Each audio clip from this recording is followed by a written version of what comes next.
ଥରେ ଏହାକୁ ବନେଇ ଖାଆନ୍ତୁ, ଆପଣମାନେ ବିଶ୍ୱାସ କରିବେନି, ଏହା ଖାଇବାକୁ ବହୁତ ହି ଟେଷ୍ଟି ଆଉ କ୍ରଞ୍ଚିନେସ୍ ଥାଏ। ଏଥିରେ କିଛି ଅଧିକ ସାମଗ୍ରୀ ବି ଲାଗେ ନାହିଁ, ଘରେ ଯାହା ଅଛି ସେଥିରେ ହିଁ ହେଇଯାଏ।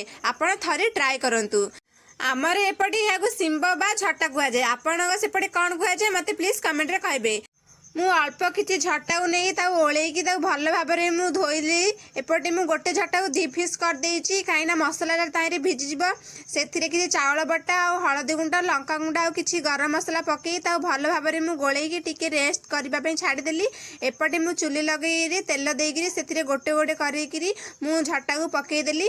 ଆଉ ଗୋଟେ ପଟେ ଝଟା ହେଇ ଆସିଲା ପରେ ମୁଁ ଆରପଟେ ଓଲଟେଇକିରି ଭଲ ଭାବରେ ତାକୁ ସେକିଦେଲି।